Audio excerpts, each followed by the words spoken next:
digamos, a todos los desafíos que justamente hay, porque, por ejemplo, una ley no va a fortalecer necesariamente la institucionalidad, ¿de acuerdo? Local y regional, que ese es un reto efectivamente importante que hay.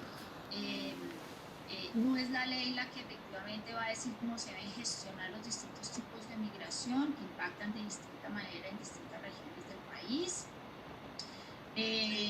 La ley no nos va a decir cómo el sector privado tiene que efectivamente hacer una parte esencial y de alguna medida ya ha venido trabajando en ello, pero eso es un actor central y esencial junto con los gremios y otros actores para que logremos en realidad una integración muy provechosa para la sociedad en su conjunto, porque yo estoy totalmente de acuerdo con lo que dijo Lucas, y es que la migración que ya está acá llegó para quedarse, pero además, dadas las condiciones de Venezuela, la migración va a aumentar.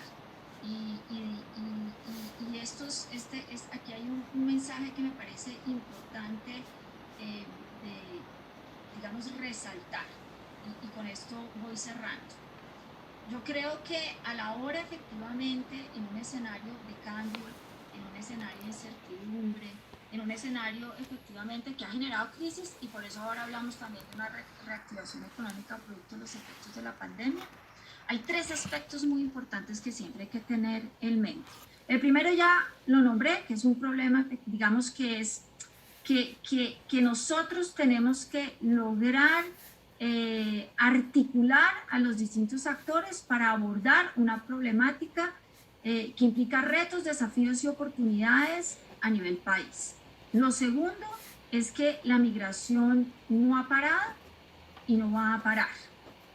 Y esto es importante tenerlo muy en cuenta, y si quieren más adelante lo profundizamos. Y lo tercero es que Colombia eh, eh, tiene que efectivamente, de manera muy ágil, abordar todos los retos, porque nos hemos dado cuenta que en la región suramericana nos vamos quedando solos, ¿de acuerdo? Porque nuestros países vecinos del sur también receptores en el pasado de importantes olas migratorias empiezan a ser cada vez más restrictivos. Acá habrá un trabajo importante que hacer desde el punto de vista multilateral, pero es una realidad que tenemos que tener presente, obviamente, para las medidas y decisiones y acciones que se vayan a tomar.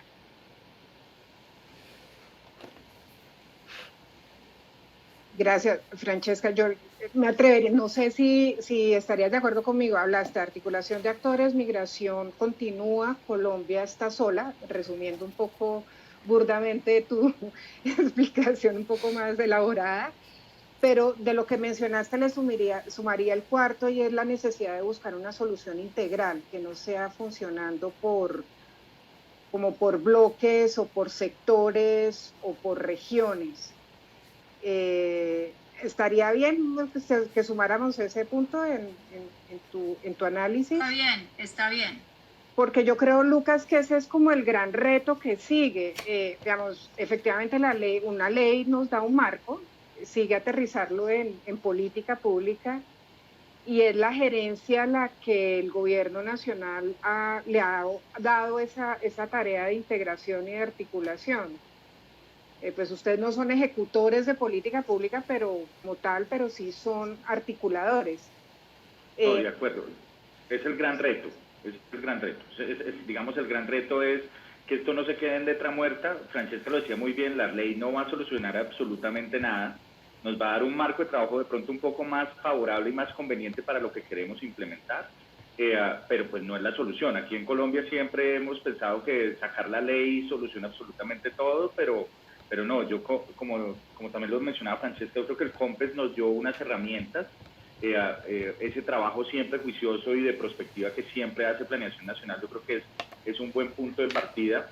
Luego la ley pues obviamente tiene, y vuelvo y hago énfasis en eso, reúne como el consenso político de que esto no es un tema que sea de un gobierno, esto es un tema que obviamente tiene que tener una dimensión de Estado, y yo creo que eso es muy importante que lo tengamos obviamente en el radar. Pero aquí la gestión de la gerencia es jalonar, jalonar, jalonar. creo que estoy de acuerdo con ustedes que no es solamente sectorial, aunque digamos pónganse a veces un poco en los zapatos nuestros, que también es por sectores, hay sectores un poco más favorables, en donde digamos hay un contexto que es más fácil hacerlo, pero aquí un punto que ha sido muy importante para nosotros y que quizás es yo creo que la clave de la integración, y es que de alguna manera no pensemos esto como políticas o estrategias de discriminación positiva.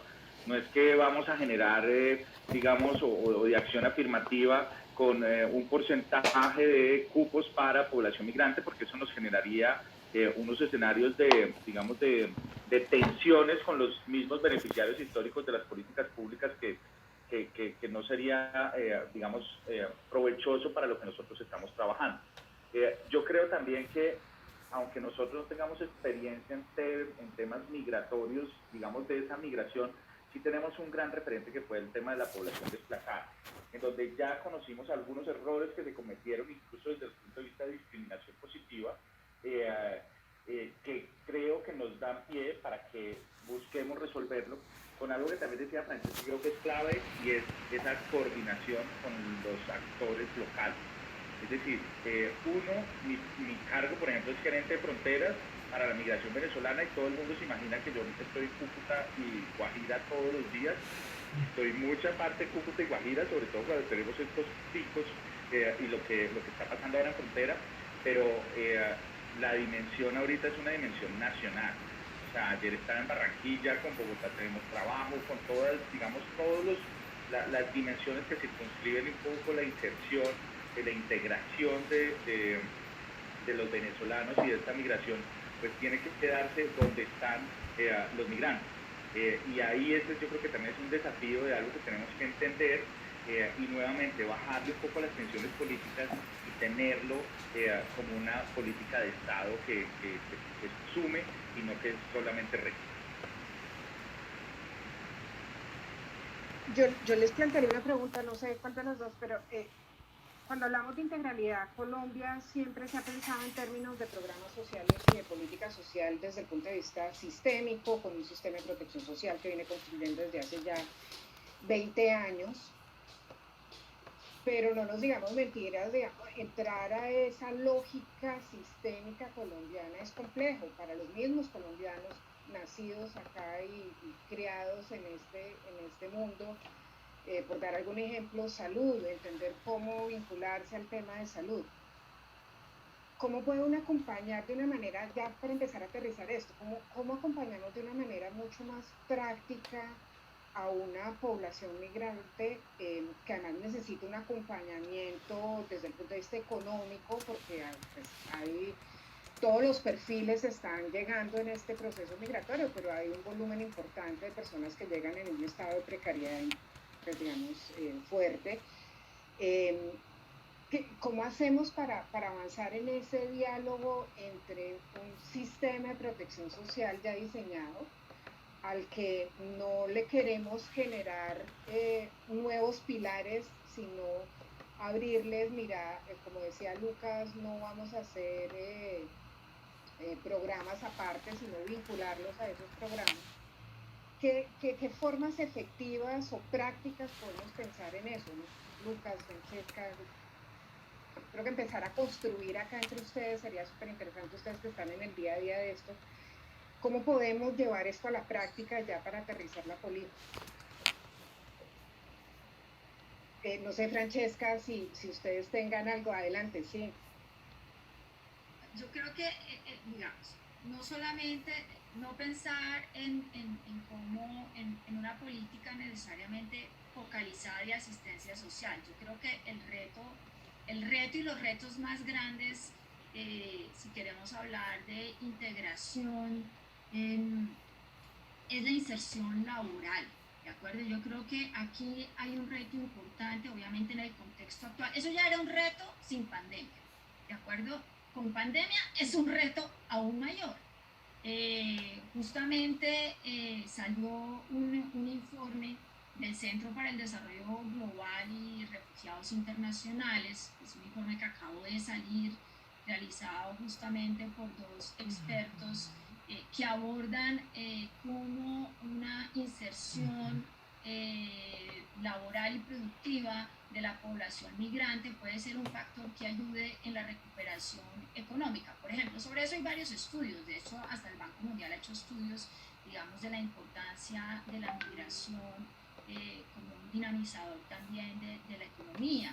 Pero el punto es, volviendo digamos más a lo práctico, es que nosotros tenemos un reto en materia de inserción laboral, tanto de mano de obra calificada como de mano de obra no calificada, ¿de acuerdo? Y hay varios motivos para ello, y en ellos hay que seguir trabajando. Si bien se han hecho cosas, pues hay que seguir trabajando.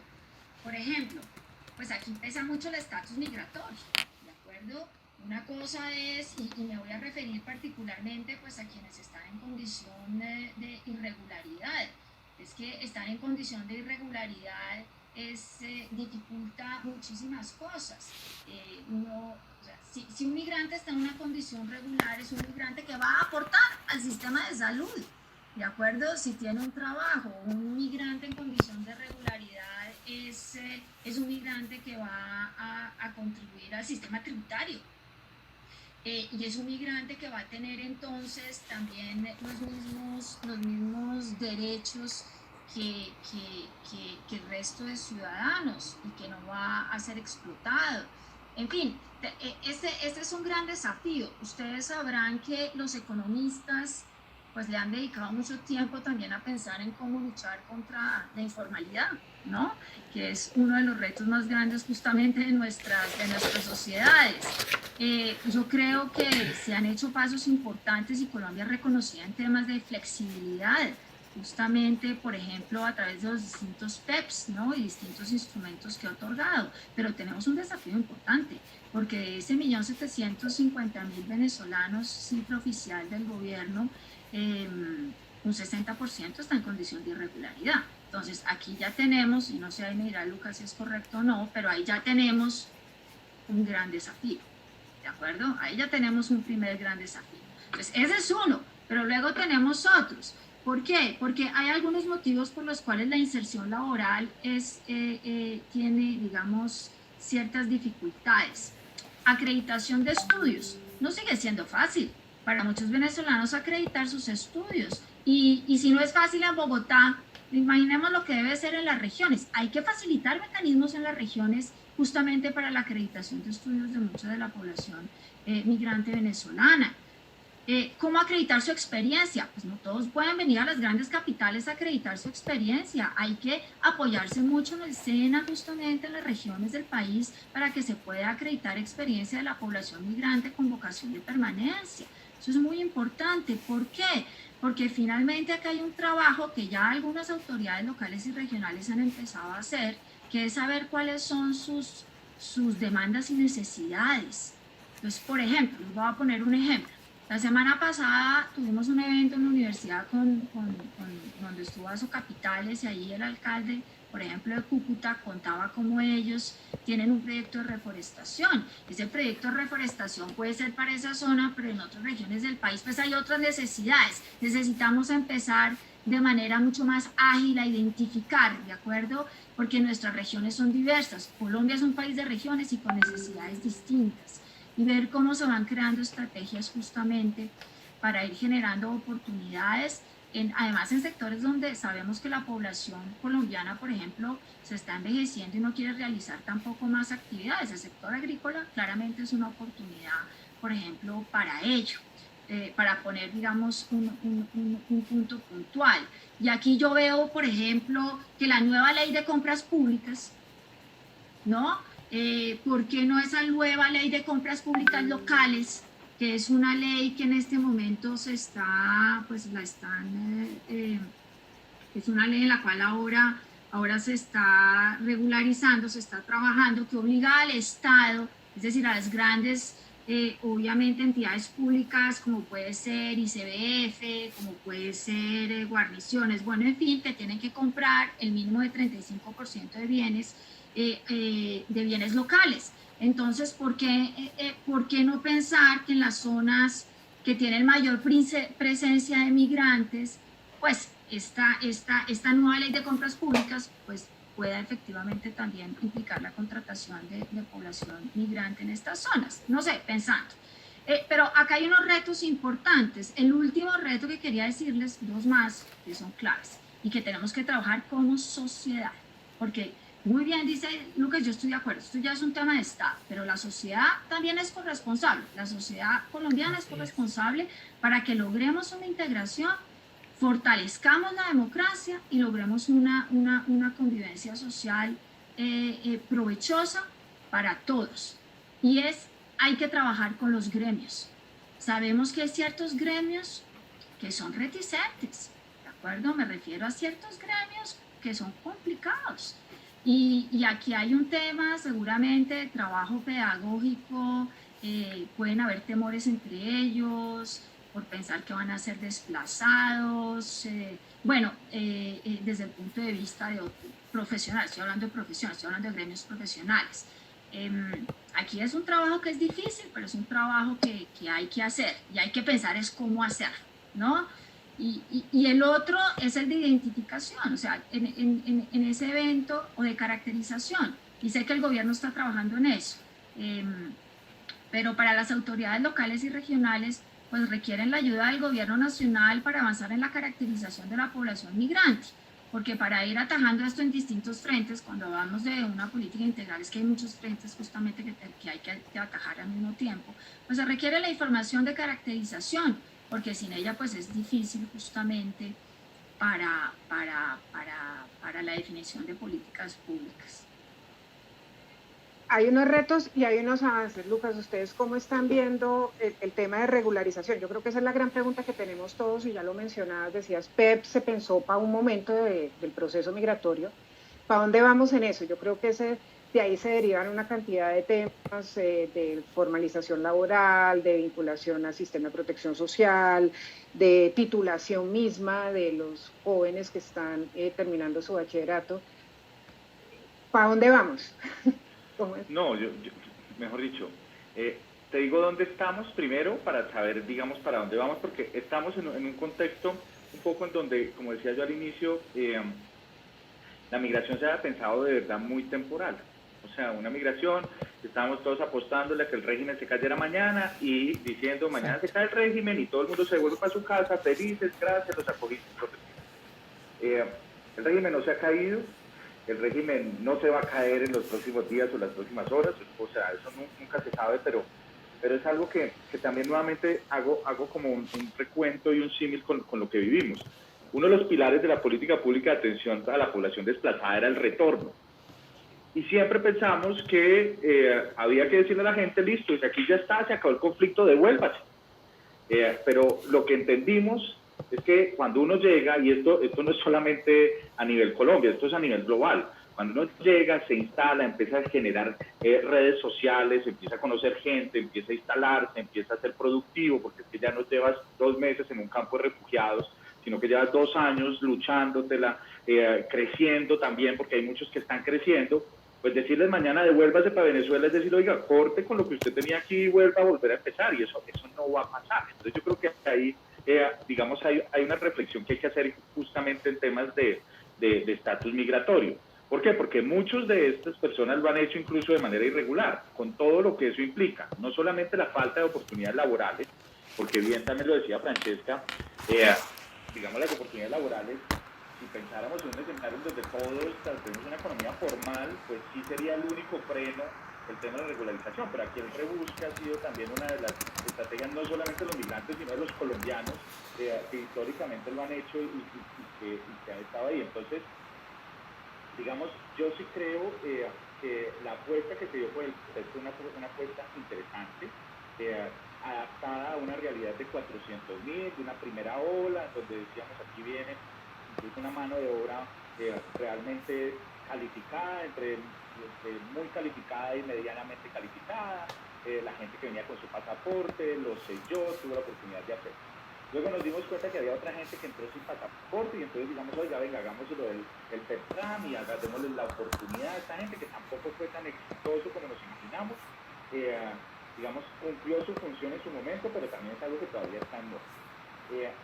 Y hoy en día estamos viendo digamos, un flujo migratorio, que yo creo que incluso va a ser cada vez más complejo, porque como tú lo decías también, Alejandra, hace un ratito, está llegando gente mucho más vulnerable, en condiciones más difíciles, digamos, incluso con una escolaridad menor de lo que había llegado antes. O sea, estamos viendo, digamos, ahora sí, una migración que vamos a tener que digamos, meternos en ese gran desafío de esa primera asistencia humanitaria, de ese acompañamiento para, digamos, dar los elementos necesarios para que realmente vayan hacia arriba y se vuelvan más productivos. Entonces, digamos que esa visión que tenemos ahorita de estatus migratorio, que yo no me atrevería a decir que es un fracaso, pero que no, digamos, no ha dado los resultados esperados, porque tenemos más del 50% de las personas que están en el territorio con vocación de permanencia que no tienen estatus migratorio regular. Entonces tenemos que hacer una reflexión. Y la reflexión es que, uno, ya se está trabajando y estamos, como les decía ahorita, un gran trabajo con Migración Colombia y con Cancillería, pensando en una visión moderna de ese estatus migratorio, una visión moderna del siglo XXI adaptada a las realidades que tenemos, que nos va a permitir algo que Francisca decía que para mí es extremadamente significativo, saber quiénes están aquí, porque yo creo que eso no lo tenemos claro. Y si no tenemos claro quiénes son ese 1.731.000 que nos dice migración hoy en día, pues tampoco podemos adaptar nuestras políticas para de alguna manera hacer esa integración de mejor manera. Yo creo que vamos a entrar en un escenario, digamos, de una regularización universal para los que están en el territorio. Esa tiene que ser la apuesta. Tengan PEP o no tengan PEP, que todos entren en el mismo, porque además aquí empezamos con las dificultades, hay no sé cuántos PEP diferentes. Mire, yo soy gerente de frontera y todavía no lo he entendido, yo me siento con mi equipo y siguen diciéndome que todos los días sale uno diferente. Yo creo que hacia allá tenemos que ir. Pero mientras vamos hacia allá, hay dos cosas que son muy importantes, porque sí le estamos apostando como a enviar mensajes. Uno, el PEP de educación, que yo creo que ese es súper clave. Colombia está poniendo el pecho y haciendo un esfuerzo que yo creo que nos falta más mostrarlo a nivel global para no estar solos. Y es decir, estamos escolarizando 360.000 niños, escolarizándolos en nuestras escuelas, con nuestro presupuesto. Yo hablo con la ministra de Educación y dice, mire, esto está dificilísimo, pero vamos para adelante. Voy a terreno y la gente me dice, necesitamos más cupos y estamos haciendo todo lo necesario, todo lo que podamos hacer, porque la escolaridad sí es el primer paso de integración. Eso es como la. Y lo segundo, conectándolo como lo decía Francesca, es inserción laboral. O sea, aquí el PEP, EPF, fomento a la formalización, yo creo que es una gran herramienta que nos falta cacarear mucho más y sobre todo, digamos, socializar. Hay temas tan tontos como, listo, yo voy a hacerme la pela como empleador, venga, voy a hacer todo el trabajo, me voy a meter a la página del Ministerio de Trabajo, voy a hacer toda la gestión. Pero oiga, ¿tiene cuenta bancaria? Ah, no, es que no le abren cuenta bancaria con el PEP. Es que no le abren cuenta bancaria con el PEP. La Asobancaria mandó una circular, no, eso no se puede. Entonces, son trabas y trabas que realmente tenemos que ir desmontando una por una, porque eso también genera frustración en el migrante, que le decimos, oye, usted es productivo. Yo no me canso de decirlo, los migrantes no son productivos, pero el sistema como tal los va excluyendo y los va dejando como una producción de segunda mano. Es decir, realmente es muy complicado para un migrante encontrar un trabajo formal, incluso cuando está regularizado, porque no es solamente el tema de la regularización. Entonces yo creo que hay una gran apuesta que tenemos que hacer y que finalmente es dimensionar que lo que tenemos aquí, entender lo que tenemos aquí, pasa por, digamos, un esquema en donde hagamos un punto aparte. Nuevamente estamos cambiando paradigma. La política migratoria como estaba hace 5 años no es la de hoy, o no puede ser la de hoy. La manera de hacer o trabajar sobre el estatuto migratorio de hace 3 años no puede ser la de hoy, y entonces trabajar en ese sentido para ser mucho más integrales y sobre todo para ofrecerle no solamente a los migrantes las oportunidades, sino a la sociedad la capacidad de entender qué es lo que está pasando con esta migración. Yo aquí siempre he dicho algo que incluso es uno de los mensajes que nosotros repetimos. Obviamente donde comen 48 millones van a comer 50, y están comiendo 50 millones. Es tan claro como que la gente prefiere venirse aquí a engrosar los cinturones de pobreza que quedarse en Venezuela aguantando hambre. Eso es un punto muy importante. pero también hay que ver que nuestros sistemas tienen que adaptarse. Tú decías una cosa, Alejandra, digamos como en la pregunta inicial a Francesca, y es nuestro sistema de protección social se ha ido adaptando históricamente. O sea, finalmente nos hemos dicho, listo, vamos así. Yo creo que llevamos un camino recorrido muy interesante, pero aquí tenemos dos grandes apuestas, o digamos dos grandes sectores que han visto una presión muy grande, que es obviamente salud y educación, y hemos respondido, porque no ha habido un solo migrante, digamos, siempre hay casos, es más, a colombianos a veces no los atienden, pero la destrucción, incluso cuando uno ve lo que es los hospitales de frontera, e incluso los hospitales de aquí en Bogotá, pues finalmente los migrantes están accediendo a servicio de salud con unas tarifas que además son absurdas para el sistema, que están ejerciendo mucha presión y que tiene que ver también con el tema de la falta de regularización. Entonces yo creo que ahí hay una adaptación que hay que hacer, una responsabilidad por parte del gobierno de sentarnos con los actores clave, Ministerio de Hacienda, Ministerio de Salud, Ministerio de Educación, y decir, oiga, bueno, hacemos esto de nuevo, porque esto no lo conocíamos hace 3 años, íbamos por una ruta, pero nos damos cuenta que esto hay que rebarajar, entenderlo y sobre todo adaptarnos, que yo creo que va a ser muy importante. Lucas, hablando de refugio, nos hacen preguntas desde la audiencia, en particular Ligia Bolívar, nos menciona un tema, y es, estamos hablando siempre de regularización, pero al mismo tiempo estamos teniendo un reconocimiento de la violación de derechos humanos que se está presentando en Venezuela.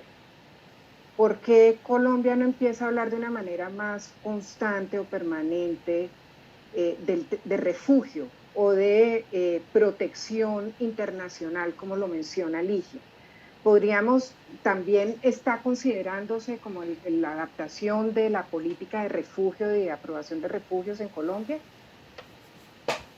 Miren, yo realmente este tema creo que es un tema un poco complejo, sobre todo porque es que el estatuto refugiado, digamos, tiene unas implicaciones para el gobierno de acogida que son, digamos, muy significativas.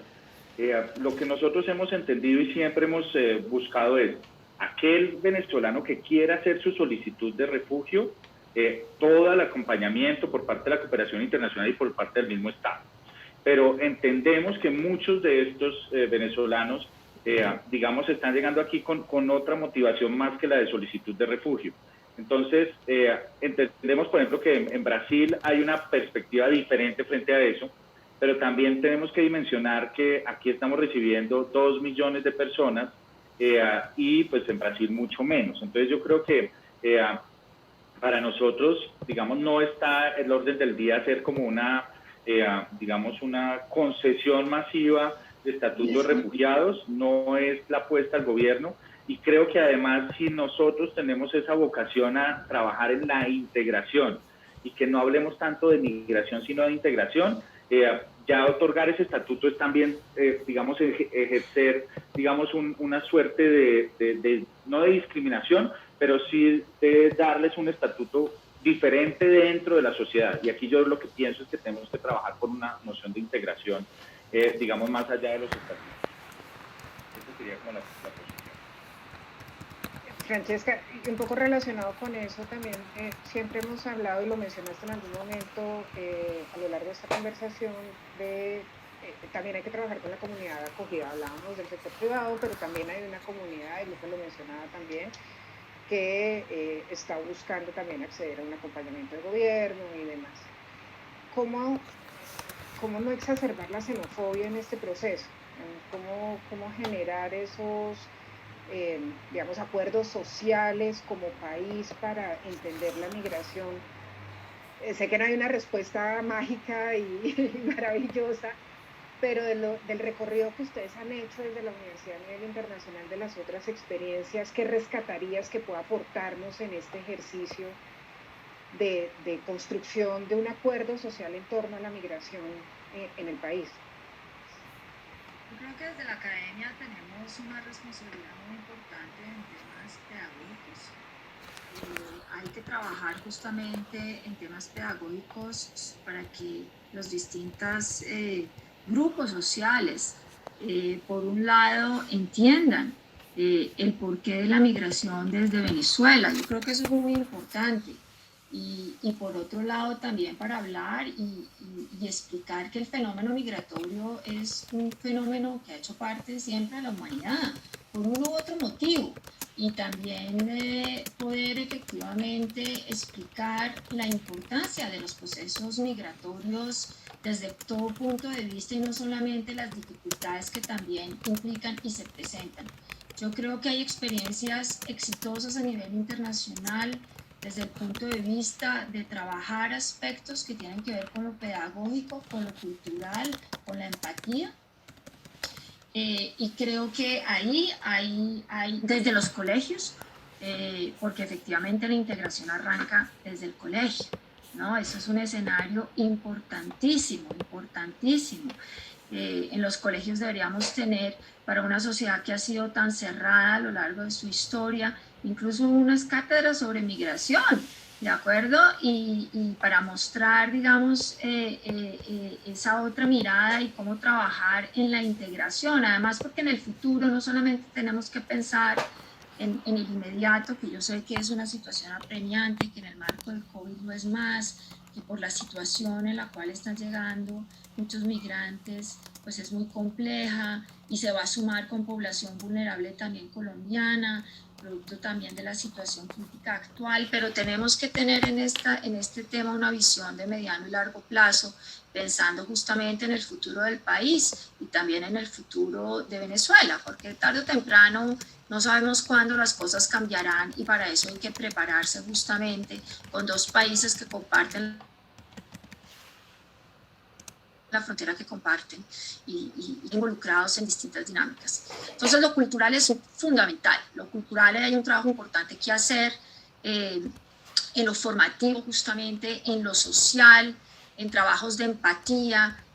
Yo creo que falta mucho de ello y cuando ese terreno no se trabaja, pues se deja el espacio abierto para que cojan fuerza los fantasmas de la xenofobia y que pueden ser utilizados en cualquier momento también desde el punto de vista político. Eso lo hemos visto en Europa y Europa es producto de migraciones, ¿de acuerdo? O sea, uno nunca puede decir eso no va a pasar, no, y hemos visto ya una que otra expresión. También en procesos de campaña electoral y hay que irse preparando porque es que ya se nos vienen los siguientes procesos de campaña electoral presidencial, luego a Congreso. Entonces, aquí la academia tiene un papel importante y lo tienen sin lugar a dudas los medios de comunicación. Muy importante cuando se va a hablar de ciertas temas que buscan generar muchas veces temor con data muy precisa. En fin, yo creo que es también una estrategia importante que justamente hay que hacer porque a la sociedad hay que prepararla, ¿no? Siempre hay que prepararla, hay que prepararla. Y hay que seguir preparándola. Si me permiten una cosa que a mí me ha parecido que es muy diciente y es hace unos años los colombianos éramos los que estábamos estigmatizados por fuera y eso hay que recalcarlo porque muchos lo vivimos y vivíamos como esa xenofobia hacia el colombiano narcotraficante, esta cosa, y creo que es un mensaje que puede calar y esa noción de que los buenos somos más, y eso yo creo que eso es algo que tiene que trabajarse con medios de comunicación que son, digamos, el primer canal de información para todos los colombianos, a trabajar mucho en la responsabilidad de los medios frente a eso, pero como dice Francesca, esto no lo podemos decir, repetir, pero también es muy vendedor hablar del venezolano ladrón o de las bandas de venezolanos, a veces es mucho más taquillero, incluso también yo a veces digo, es que ni que estuviéramos en Suiza. O sea, aquí a veces hablan como si esto fuera Suiza y que aquí no pasara nunca nada y que son los venezolanos los que llegaron a hacer el desorden. Pero bueno, yo creo que hay que trabajar en eso y la escuela también es un escenario ideal. Lucas, y en ese trabajo ustedes tienen, pues se ha venido trabajando siempre desde la gerencia en una línea de comunicación, tanto comunidad acogida como sector privado, que no se nos puede quedar ahí en la esquinita del cuaderno. Sector privado, ¿cómo metemos al sector privado de una manera efectiva? Volviendo al título de nuestro conversatorio, ¿no? Migración productiva, o sea, ¿cómo los metemos en esta conversación? ¿Cuáles son las apuestas? ¿Qué nos inventamos acá para avanzar en ese proceso? No, las apuestas son muchas y estamos haciendo muchas cosas.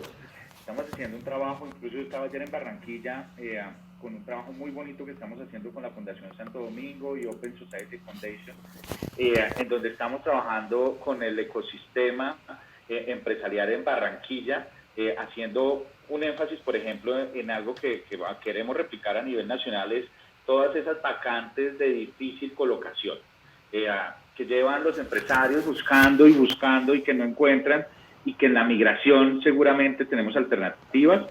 Estamos trabajando en bonos de impacto social para también generar incentivos incluso con recursos público-privados.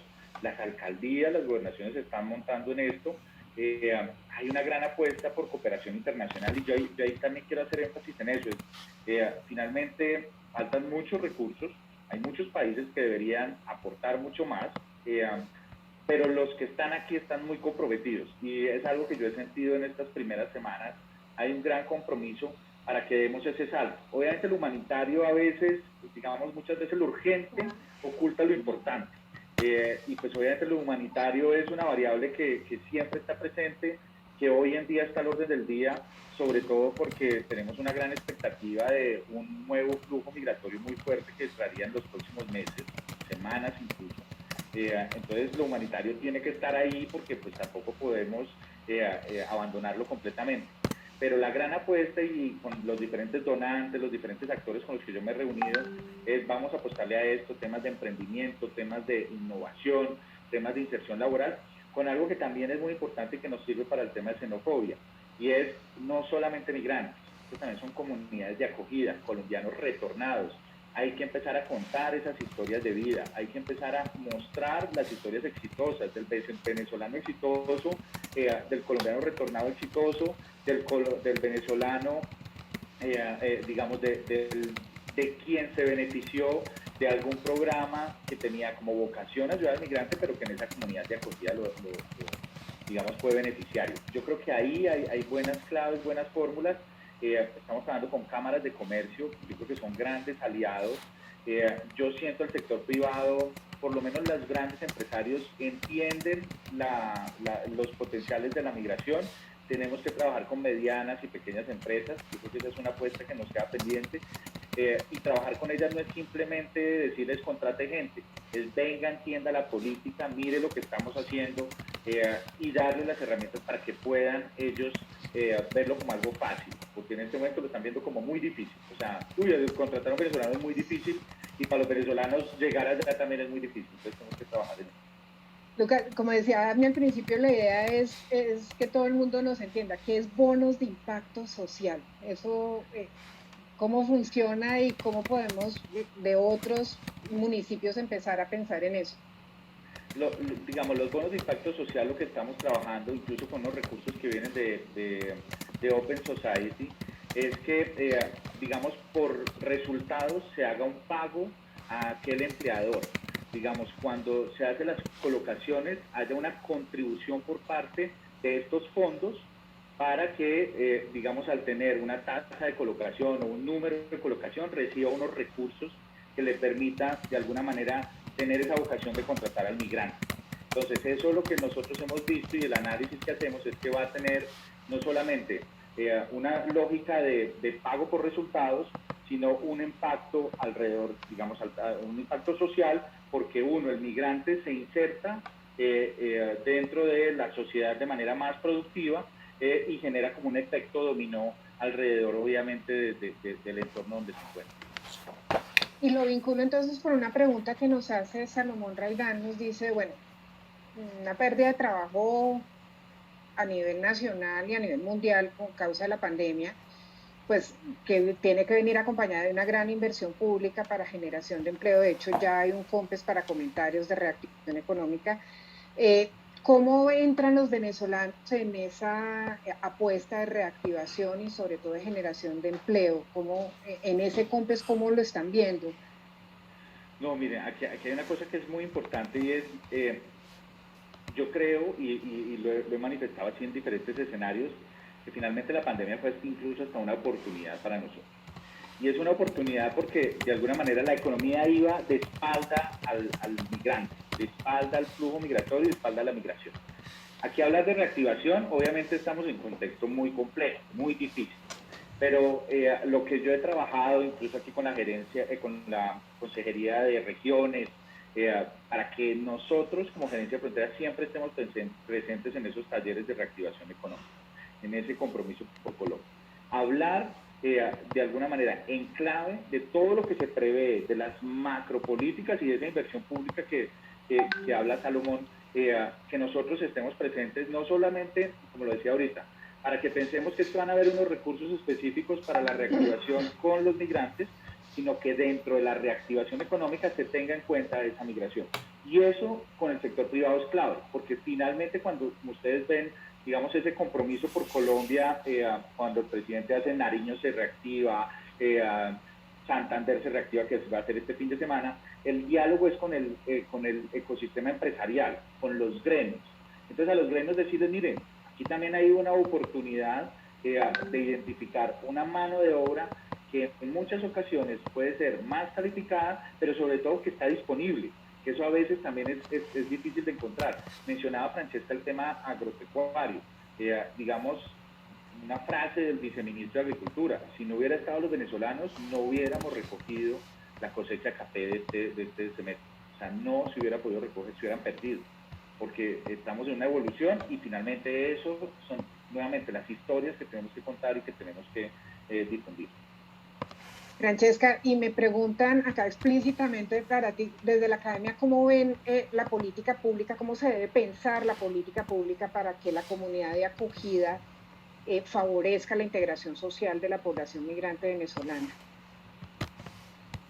Que está vinculado con este tema de integración productiva, pero tú lo mencionabas, no puede ser solo productiva. Entonces, ¿cómo pero hay un tema fundamental, conectando, si me permites, con lo que estaba diciendo Lucas, y yo sí creo que es estratégico, y qué bueno escuchar pues esa inclusión justamente de la población migrante en estas estrategias de reactivación económica y de empleabilidad, ¿no? Y creo que es un punto fundamental, y también hay que incluirlas en las de emprendimiento. Y ahí las cámaras de comercio tienen un papel fundamental, justamente con los gremios. Pero eso tiene que ir de la mano de algo que también se estaba diciendo en el chat, y es justamente, creo que hoy hay 200.000 venezolanos que tienen acceso a servicios financieros. Y esto sí es algo que es fundamental, pues obviamente poder tener acceso a sistemas financieros. Aquí hay un reto también muy importante. La bancarización es un tema importante desde el sector privado, y es un paso que también contribuye justamente a esa regularización laboral y financiera que puede facilitar tantas cosas, ¿no?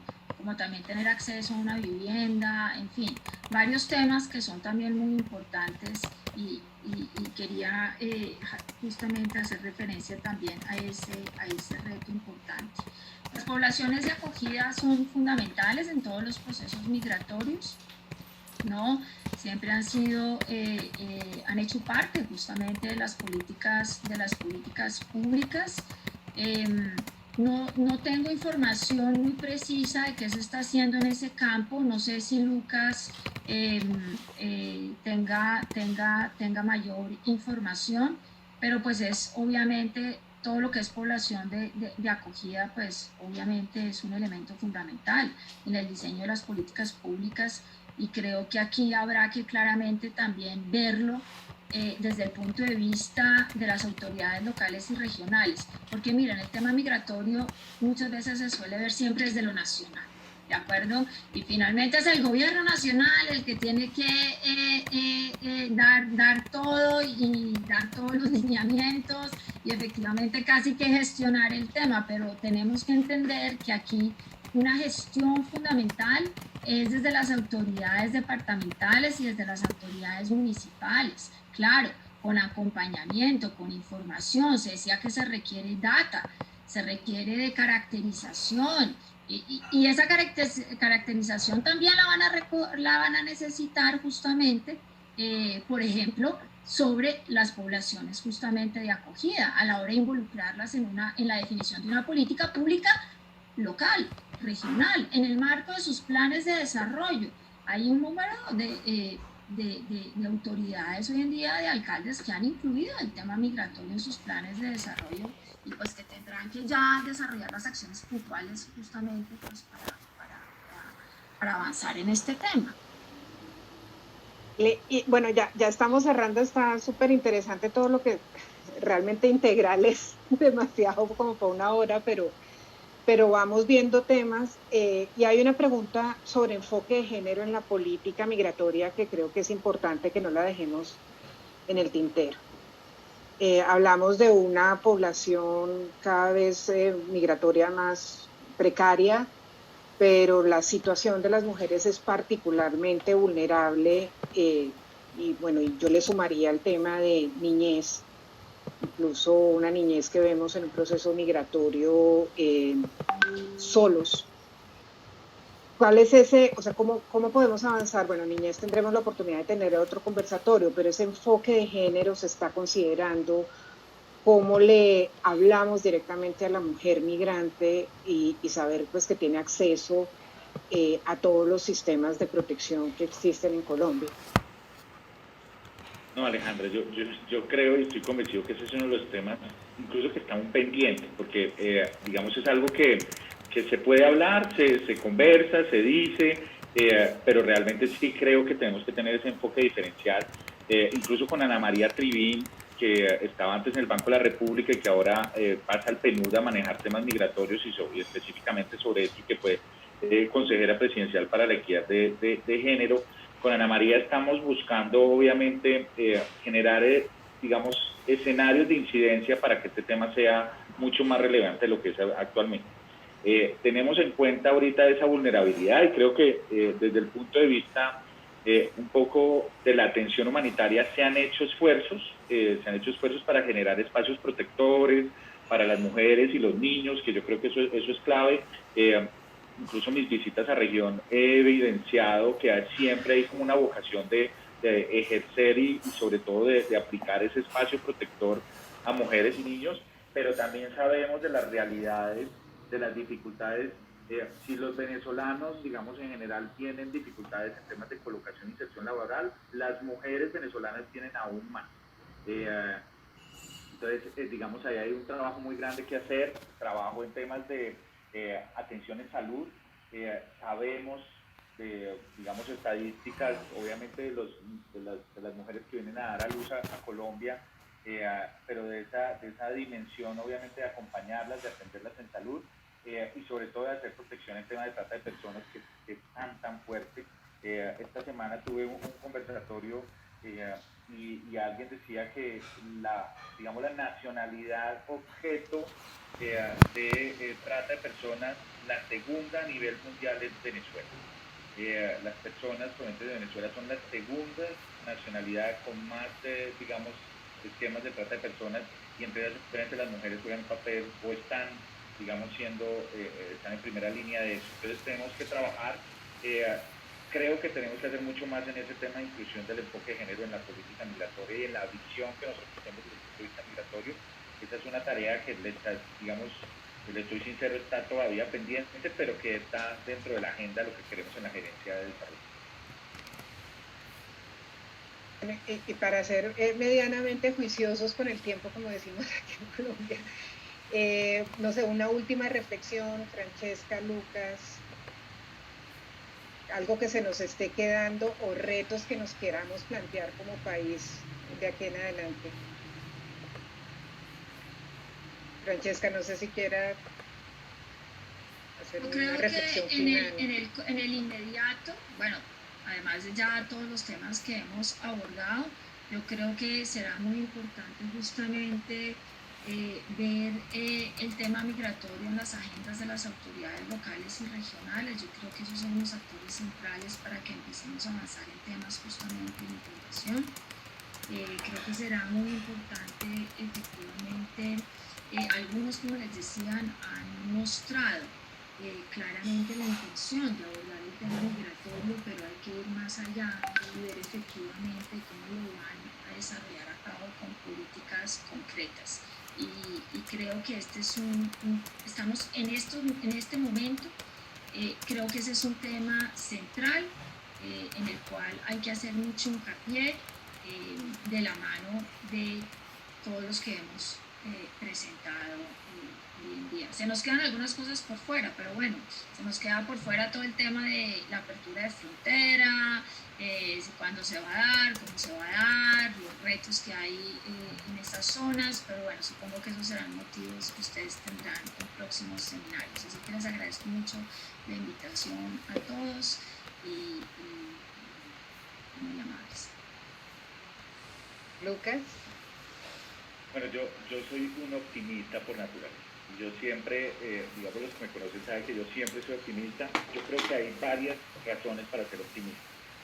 La primera es, si miramos un poco esa dimensión territorial, yo creo que estamos en una coyuntura en donde es un lujo tener el gobernador de Guajira que tenemos, el alcalde de Maicao que tenemos, el gobernador de Norte de Santander que tenemos, el alcalde de Cúcuta que tenemos.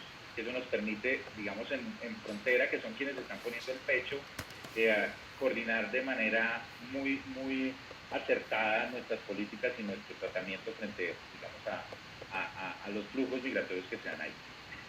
Lo segundo es que yo estoy convencido que tenemos un presidente que es extremadamente progresista en este tema, extremadamente amplio en este tema y que, digamos, frente al tema migratorio le estamos mandando un mensaje al mundo de, digamos, ese de Colombia acoge, porque estamos acogiendo a nuestros hermanos y hermanas venezolanas. Colombia integra, tenemos que trabajar en la integración de ellos y estamos haciéndolo sin parar, porque estamos convencidos que también la migración nos va a hacer crecer.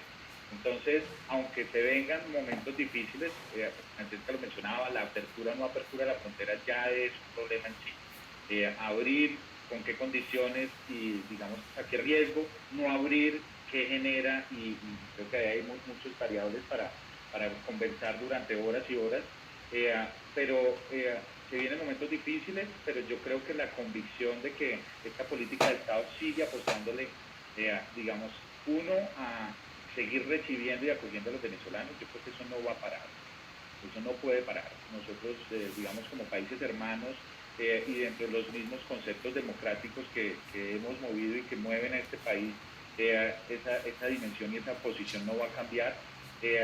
Retos muchísimos en integración, pero hay buenos ejemplos, vuelvo, insisto, hay historias de vida, cosas que contar. Tal vez el challenge o el desafío más grande que tenemos nosotros es que toda la sociedad lo empiece a entender y que no caigamos un poco como las estadísticas de la encuesta que me llegó hoy, en donde es más fácil cerrarle la frontera a los venezolanos que se devuelvan para allá que acogerlos y recibirlos. Creo que hay mucho por hacer en ese sentido, pero que yo creo que nosotros estamos en capacidad de seguir haciendo las cosas bien. Pues muchos temas nos quedan efectivamente, por eso este es el primer conversatorio, pero pues vemos una nueva ley, una pandemia que se puede mirar como oportunidad, mucho que hablar con muchos actores, comunidad acogida, sector privado, reconocimiento a los gobiernos locales, porque no pensar en un banco de experiencias exitosas locales para que podamos compartir con todos. Creo que ahí podemos jugar un rol importante. Y antes de cederle la palabra a Daphne para que nos dé un cierre de este primer conversatorio, el rol de los medios se mencionó acá y es responsabilidad nuestra, y hablo acá sobre el Grupo Semana, seguir ahondando en un lenguaje incluyente, seguir ahondando en informar con datos, como bien lo decía Francesca, la importancia del dato, de la data dura, para entender realmente cuál es el proceso migratorio que está viviendo Colombia, que no somos los únicos y que tenemos un reto como país muy importante y muy interesante, donde todos podemos jugar un rol muy importante. Muchísimas gracias a ustedes dos. Muchísimas gracias, Daphne, por coordinar este espacio. Te cedo la palabra. Bueno, muchas gracias nuevamente a nuestros panelistas. Francesca, muchas gracias por tu perspectiva académica, Lucas. Sabemos que gobernar es ya de por sí una tarea articuladora muy compleja. Agradecemos mucho tu enfoque y esperamos. Quedaron muchas cosas en el tintero, muchas preguntas para ti, muchas preguntas relativas con el futuro, pero también con el tema de inclusión, con el tema de los riesgos de la democracia, con lo relacionado con el tema de refugiados sigue habiendo inquietudes. Valdrá la pena seguramente volver a conversar en este sentido. Yo pues quiero agradecer a la audiencia. Tuvimos hoy 56 personas conectadas de distintas partes del país. Les quiero recordar que justamente Lala Lovera estaba comentando sobre cómo amenaza la migración a la democracia y justamente, o las migraciones a las democracias, digamos de manera global, pero en particular en el caso Colombia. Y les quiero invitar justamente a nuestro próximo conversatorio que se llama Las migraciones como reto para la democracia, el caso Colombia. Allí vamos a tener a la doctora Miriam Cornblythe, que es la directora del National Endowment for Democracy, directora para la región del Caribe y de Sudamérica, y vamos a tener al director de AECIDA, Vicente Ortega, de la Agencia de Cooperación Española, que han estado trabajando justamente en temas de migración para que nos den un contexto internacional. Ambos tienen experiencia global, pero también para que hagamos foco en el tema de Colombia. Estás invitada, Francesca, y tu equipo, Lucas, invitado, y tu equipo. Seguramente allí también podemos tener luces sobre lo que viene. Este ciclo tiene también temas relacionados con niños y adolescentes, y quiero cerrar diciéndoles que desde Táchira, una señora o una joven que se llama Leida Marcela León nos dice que está muy preocupada porque la ola anterior trajo muchos jóvenes a Colombia, la ola migratoria, pero que en esta ola están llegando muchos niños, y ella desde el Táchira ve cómo se van los niños de Venezuela y se preocupa porque dice, pues, ¿cómo va a quedar el futuro de Venezuela? Todos esos niños no van a regresar porque van a hacer su vida pues del otro lado.